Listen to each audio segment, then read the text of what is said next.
Election order copy, epic card తీసుకొని first polling officer దగ్గరికి రావడం జరిగింది.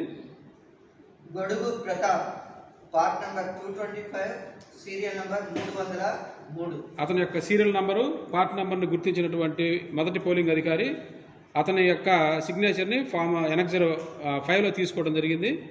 ఎనక్జర్ తీసుకున్న తర్వాత అతనికి ఓటు ఇష్యూ చేయడం జరుగుతుంది. ఎనక్జర్ 5లో ఎలక్టర్ సంతకం చేయాలి.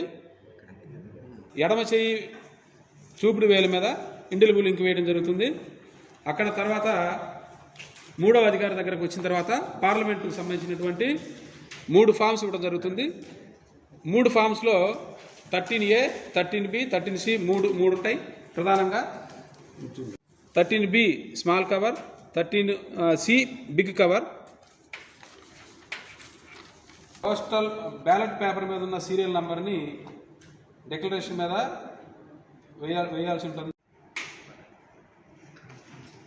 బ్యాలెట్లో క్యాండిడేట్ ఉన్నటువంటి మనకి ఇష్టమైన క్యాండిడేట్ ఎదురుగా టిక్ కానీ క్రాస్ కానీ మార్క్ చేయాల్సి ఉంటుంది. టిక్ కానీ క్రాస్ కానీ ఏదైతే క్యాండిడేట్ ఉన్నాడో ఆ క్యాండిడేట్ ఆ గడిలో మాత్రమే, పక్క గడిలోకి పోకుండా ఆ గడిలోనే మాత్రమే టిక్ కానీ క్రాస్ కానీ చేయాలి. వేరే బి స్మాల్ కవర్లో ఉంచాలి.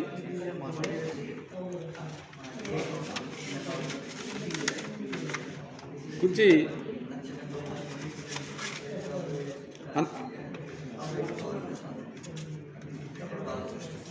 సిగ్నేచర్ ఉందో లేదో కంప్లీట్గా చూసుకున్న తర్వాత ఆర్ఓ గారి అడ్రస్ చూసుకున్న తర్వాత ఓకే అనుకున్న తర్వాత ఈ బ్యాలెట్ బాక్స్లో కంప్లీట్గా ఇట్లా వేసేసేయాలి. 4వ అధికారి మళ్ళీ మనకి అసెంబ్లీకి సంబంధించినటువంటి పత్రాలు ఇస్తారు. ఈ పత్రాల్లో ప్రధానంగా మనకి డిక్లరేషన్ ఒకటి, బ్యాలెట్ ఒకటి, cover small cover, big cover మళ్ళీ ఇందాక ఎలా ఉన్నాయో అలానే ఉంటాయి. ఈ కవర్లలో మళ్ళీ నెక్స్ట్ మనకి గెజిటెడ్ ఆఫీసర్ దగ్గరికి వెళ్తే గెజిటెడ్ ఆఫీసర్ మన సిగ్నేచర్ తీసుకున్నాం.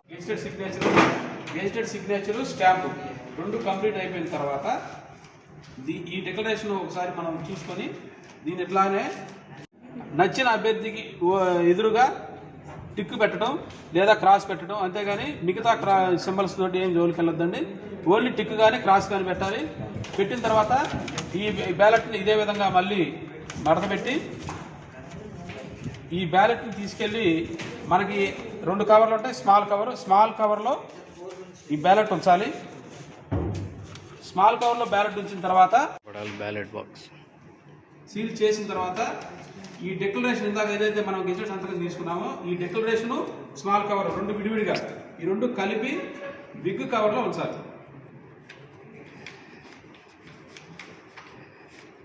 బిగ్ కవర్లో ఉంచిన తర్వాత ఈ బిగ్ కవర్ను కూడా మళ్ళీ సీల్ చేసేసేయాలి.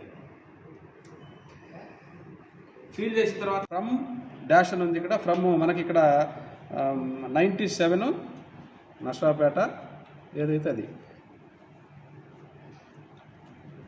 నర్సాపేట రాసి ఇక్కడ క్యాండిడేట్ యొక్క ఫుల్ సిగ్నేచర్ చేయాలి.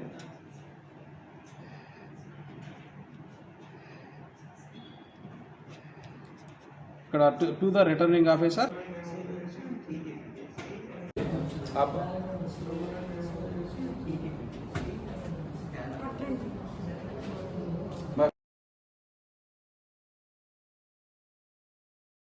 of water and in charge of register of water.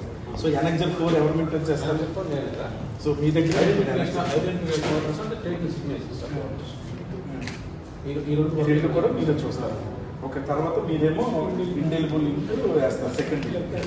Okay, మీరేమో incharge of ballot paper. So ballot పేపర్లో సీరియల్ నెంబరు, ఇక్కడ డిక్లరేషన్.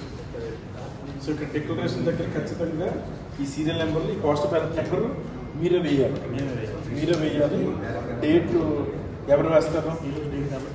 మీరే డేట్ వేస్తారు. సిగ్నేచర్ ఆఫ్ ఎలక్టర్, ఇక్కడ ఎలక్టర్ ఎవరైతే వచ్చారో వాళ్ళు వేస్తారు.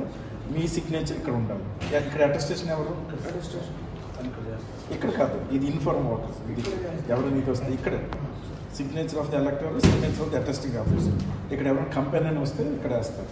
సో మీరు మీ స్టాంప్ ప్యాడ్ అన్నీ ఉన్నాయా? మీ సీల్ ఉందా? అన్నీ ఉన్నాయి. సో మీరు అటెస్టేషన్ ఇది తీసుకున్న తర్వాత కంపార్ట్మెంట్లోకి వెళ్తారు. కంపార్ట్మెంట్లో మొత్తం ఓటింగ్ అంతా వేసిన తర్వాత బయటకు వచ్చి గమ్ము అంటిస్తారు. సో గమ్ము అది అంటించిన తర్వాత ఇక్కడ బ్యాలెట్లో వేస్తారు. అంతే కదా. దెన్ సెకండ్ మీ సెకండ్ బ్యాలెట్ ఇస్తారు మీరు. ఇది సెకండ్ బ్యాలెట్ ఇది ఓకే. ఇది కవర్ ఇందాక డిక్లరేషన్ సేమ్ ఇందాకలాగే మళ్ళీ డిక్లరేషన్. మీరు సెకండ్ గెజిటెడ్ ఆఫీసర్, మీరు gazetted officer. So second gazetted officer మీరు సంతకం పెట్టి ఇక్కడ పోస్టల్ బ్యాలెట్ నెంబర్ అది ఇచ్చిన తర్వాత ఇక్కడ సెకండ్ ఓటింగ్ కంపార్ట్మెంట్లో ఓటు ఇక్కడ బ్యాలెట్ వేసిన తర్వాత సీక్రెట్గా అక్కడే ఇన్నర్ రన్లో అంటిస్తారు. సో బయటకు వచ్చి అవుటర్ రన్లో అంటించిన తర్వాత పోస్టల్ బ్యాలెట్లో వేస్తారు, ఇక్కడ బాక్స్లో వేస్తారు. సో ఇది అదర్ డిస్ట్రిక్ట్ మనకి 6th ఉంటుంది కాబట్టి 6th ఉండే వాటికి ఇక్కడ ఇలా అదర్ డిస్ట్రిక్ట్ పోస్టల్ బ్యాలెట్ ఒకటైనా పెట్టవచ్చు, అక్కడ ఉన్న కంఫర్ట్ బట్టి 6 2 పెట్టుకోవచ్చు. దాన్ని బట్టి వాళ్ళు ప్లాన్ చేసుకోవాలి. సో ఓవరాల్గా ఒక్కొక్క ఫెసిలిటేషన్కి ఒక ఏఆర్ఓ లెవెల్లో అక్కడ ఇన్ఛార్జ్ ఉంటారు, వాళ్ళు బూత్స్ బయట మొత్తం మానిటరింగ్ చేసుకోవాలి.